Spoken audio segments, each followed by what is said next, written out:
So let me start with a story that has really stuck with me. And the event was a typical, what we would think, networking event.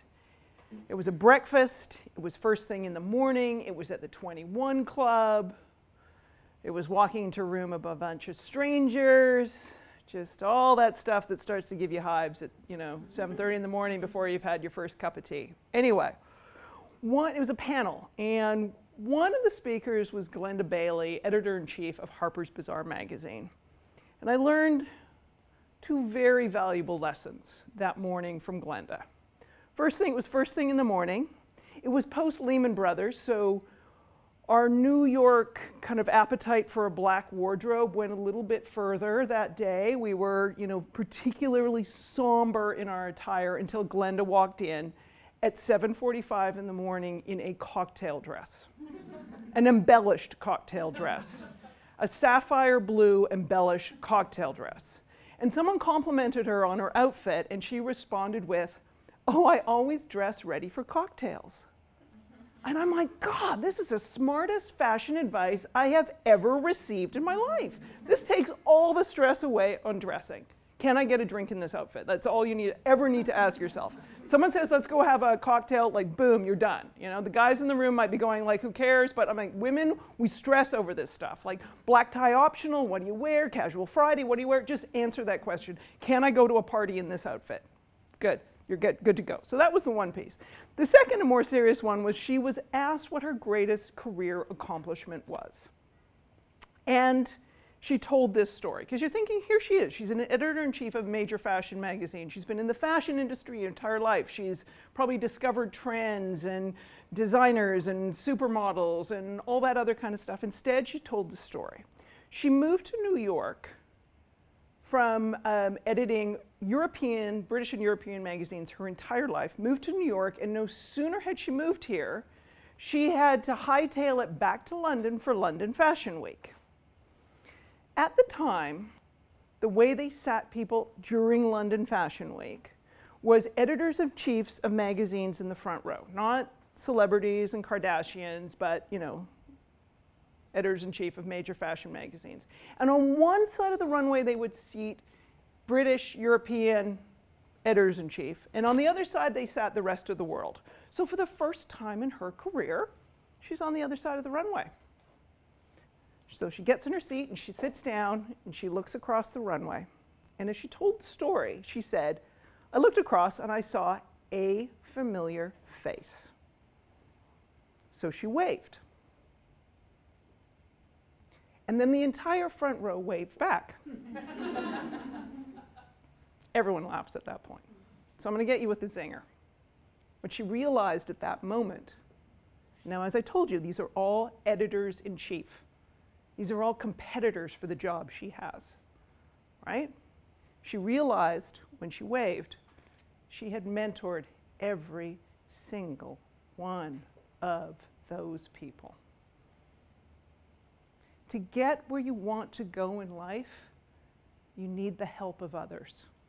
You all may be striving for this same, grab the same brass ring, but that doesn't mean you have to do it in a way that is backstabbing, doesn't mean you have to do it in a way that is kneecapping, doesn't mean you need to do it in a way that, tries to short circuit somebody else's ambitions. You can get where you're going a whole lot easier and a whole lot happier when you help other people.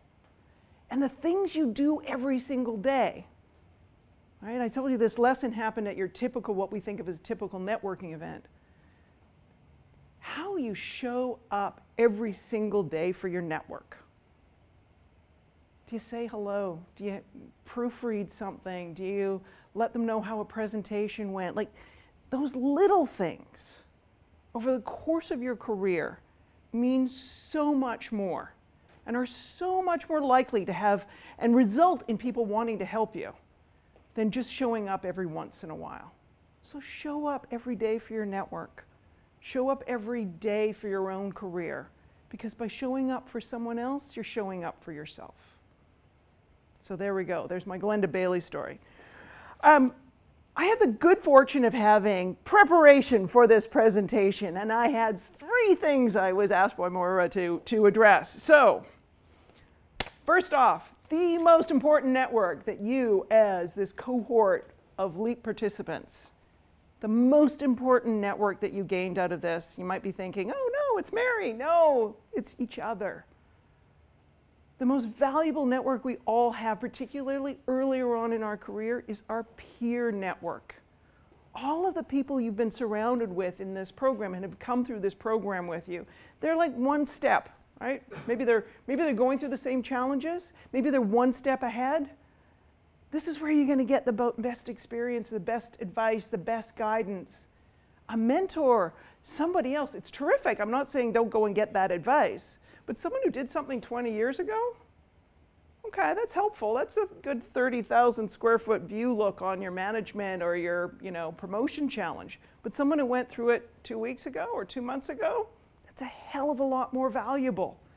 So build this peer network. There's also another reason to do it, and you don't have to rely on my, sort of standing here telling you that you should do this. There's a really great study that came out of Northeastern University, and they were looking at women in an MBA, looking at students in an MBA program, but particularly looking at what it took for women to be successful into leadership roles out of those types of programs. And they realized something after doing this study. There was a very distinct network that successful women had. It did not mirror the network of successful men, and women who were less than successful had a network that mirrored the successful men. So this was very distinct and unique. And what it was 2 things. One, they were positioned, I want to say, within a broader, wider network. So think about being a member of the IIBN. Think about maybe professional organizations that you're in related to your career. Think of, other things outside of LEAP, right? Now maybe part of a bigger LEAP cohort based on past programs and everything else. So they were positioned within wider networks where public information and general information would be shared. Okay? So say, for example, what we heard before, the Pride Parade coming up, or maybe it's the next IIBN event, or maybe it's, some sort of general sharing of information. So they were positioned centrally within that. They were paying attention, they knew people involved, they were aware, they weren't sort of hearing after the fact, oh, what happened? I missed that one. No, they knew what was going on. Here's the distinct network. They also had a close clique of other women who had their back. And those women that they had in this close little clique had diverse networks. So one of the things I want you to think about with everything you've gone through with this LEAP program, I want you to think about, right, what are the wider networks I'm involved in? Because broader networks, those wider networks, that's where a lot of opportunities come from. That's where diverse information will come from. That's where opportunities will come from. Before I diversified my network, I had a very narrow expert-based network on a very slim, narrow area of the law. I knew everyone in that field. I knew all the investment bankers, but you get tight in the little network and it's narrow, you don't have place to spread your wings. That's why you want to be positioned within broader networks, okay? So take a look and make sure you have that. Then look around and say, right, do I have a close group of women who have got my back? And what are their networks? Because you may say, I got a close group of, gal pals who've got my back, but if you're standing there going, I'm in advertising, and she's in advertising, and she's in advertising, and she's in advertising, you still have a little narrow, group, that sort of small pond that you're networking in. This is why this LEAP program is so important. You've now got some diversity. You've got people in different professions. So put together that close clique of people who've got each other's back, because it's essential for your leadership success. They're going to let you know and provide you with insider information. They're the ones who are going to let you know Okay, here's what I hear. Here's what I know about that company, or here's what I know about that person. You want to meet with them? Let me give you some tips on how to make that meeting to go well. That's where that close network comes in. So from this group of peers that you're in, start to cultivate that close clique. Okay, let's go to that other important network that you made during this program. You met a lot of important people, I bet. I know you did. I got all the emails when I was busy traveling about what you're up to and who you're meeting. So, from everyone you met, you don't, there's video going on, so don't like show of hands, don't do anything with your face that might get on the video and give it away. This is poker face time. Have you followed up with those connections? Have you sent them a note and let them know that you were appreciative of the time and the information that they gave you? Have you followed up with them to let you know what you did with that information? That's even more important than the, hey, thanks for the meeting, or I enjoyed your session. If there was a piece of advice, guidance that they, were able to help you with, let them know. It's that kind of ego stroking thing we all love, let's admit it, okay? And if you haven't done it, don't worry about it. Just do it. One of those things is we can fret and worry, oh my God, they had the great meeting with someone Mary connected with back in February, and I still haven't emailed, and I didn't tell Mary how the meeting went. Oh God, and we can get in that sort of anxiety kind of whirlpool that we don't do it. We all live messy, complicated lives. Just remember that. Closing the loop, even if it's months later, is better than not doing it at all. Just figure out a way to do it. The LEAP program has been a whirlwind. I wish I'd gotten to this sooner. Let me tell you what I did with my advice. Just own that maybe you would have wanted to send it out earlier. Don't sit there and flail yourself for not doing it. Own it and jump into it. And the fact is, like I said, everyone's got messy, complicated lives, right? And just being kind. Send a kind of email you'd appreciate hearing from somebody else, and you're good to go. But do that.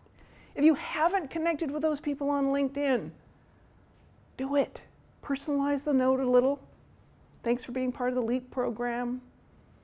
It was great to meet with you on this as part of the LEAP program. It'll jog their memory, but this will just keep you in their periphery. And it's another way for you to see, maybe they have a promotion, maybe something happens in their life that will give you another prod in the future if you're sort of sitting there going, oh, good God, how am I going to reach out to them again? I'd like to have another meeting, and just sort of sending some sort of fawning, oh, it's really great meeting with you. I'd like to meet with you again. And you're thinking like, that sounds like I'm a jerk, and it kind of does. But anyway, this will give you a way to like see what's going on in their life. And it might give you a prod to congratulate them, wish them a happy birthday. I mean, seriously, those little light touches often mean more than, again, the big grandiose gesture. So follow up and thank them. Find a way to connect with them. And this is like a good pattern to get into because it'll, I want to say, what you do for others is what others have done for you, you're more likely to do for others, and that's frankly how we change the world, right? You're thinking, oh my God, I really needed this female mentor. Guess what? You can be a mentor to somebody else. So think about that.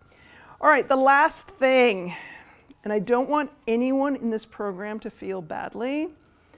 This next exercise and this next little piece, I do it all the time with people, okay? Other than the follow-up, which I just mentioned, which is when I'm asked what the biggest networking mistake is, the failure to follow up.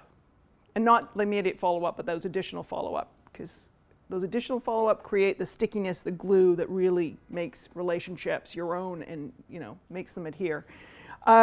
The other big networking mistake is we get our ask wrong. And let me give you an example, okay? I want you to all, you don't have to close your eyes, but you can kind of like visualize your inbox. And somebody you haven't heard from for a while, and they send you an email that says something like this. Hi, I'm looking for a job. Can you help me? How do you feel when you get that? You're like, oh, good God, right? I'm looking for a job. You're looking for a job, what, at the Irish consulate or at Walgreens? Like, I don't know, right? That's like those big, vague asks that, hey, like, and particularly if it's someone you haven't heard from in a while, that even just makes it worse. But can you help me? I'm looking for a job. It's like, yeah, I want to help you, but how can I help you if you're not specific? if you're not precise, if you're not targeted. So think of this like darts. When you're playing darts, what are you aiming for? The bullseye. You're not aiming for out here. But our tendency when we make an ask of our network is to go out here, rather than going for what it is we want. And what you're doing with your job, your career, right now, what you need in your life, it may have multiple rings. It may be a really big ask.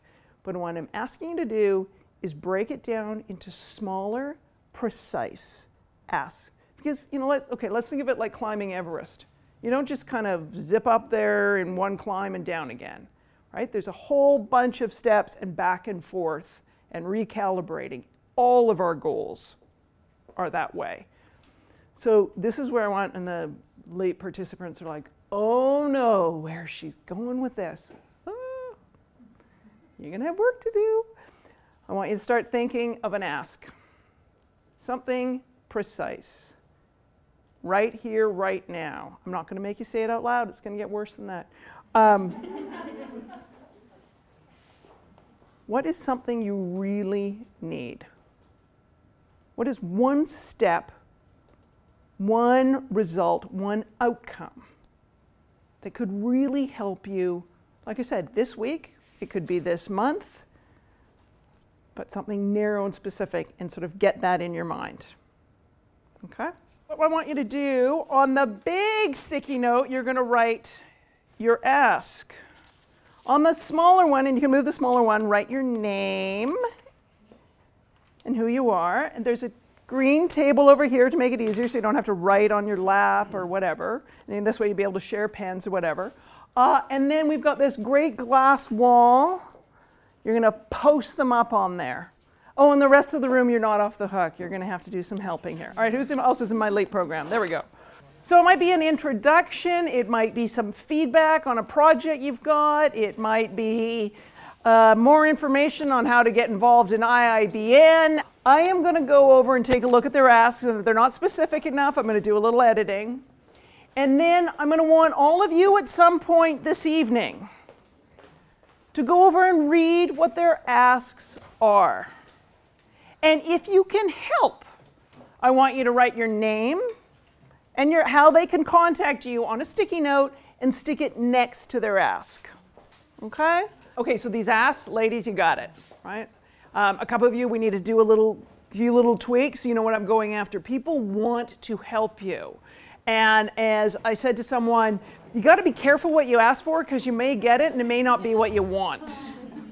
Right? So, and someone now has been helpful and they made an introduction and you're like, great, what do I do with this? This is completely not the industry or what I was seeking. So this is like, don't be afraid of going for the bullseye. What's the worst thing that can happen? You might get that introduction you really wanted. Seriously, that's the worst thing with asking for what you want versus being too general and getting what you don't want. So well done on that. So you may be thinking, oh God, I don't have a network. Well, it may not be one that's really fulfilling everything that you need to get done right now, but that past career, that summer job, that cousin you have somewhere, they may help somebody else or someone you've interacted with because you attended an event that one of your other members of the LEAP program didn't attend. You may have met someone and say, God, I met someone who could probably help you on this or provide some direction. So what you'll do is use the sticky notes or use a double-sided sticky tape to tape, your business card up there next to, I want to say, the ask where you can help. For all of you who have the ask, follow up with those people. Could be an email, could be like, hey, thanks very much for helping me for my ask from the LEAP program. As a reminder, this is what I was looking for. Let me give you a little bit more detail. And then they may say, here's where you find your answer. They may suggest a call. They may suggest having a meeting. Let them decide how they're going to deliver the information to you or where they're going to point you to. Don't do that thing that drives most people crazy of suggesting meeting for coffee and all of that kind of stuff because we just don't do that. That's really generic networking advice. Hey, or invite someone for coffee. What happens if they don't like coffee? I hate coffee. Truth be told, I love the smell of it, hate the taste of it. It's time, right? There's no such thing as a 15-minute cup of coffee to pick someone's brain. No such thing. So why lie about it, right? Ask someone for what you need and let them decide how they're going to deliver the information that fits within their schedule and their time. Okay? So that's what's going to happen. Are we all clear on the instructions? You're going to go in there, read all the asks where you think you might have someone in your network or based on your own experience or something you've seen recently. Just put your name beside their ask, how they can get in touch with you, whether it's an email, whether it's a phone number, whatever your preference, and so that you can help these women with what it is that they need right now. Those are the instructions.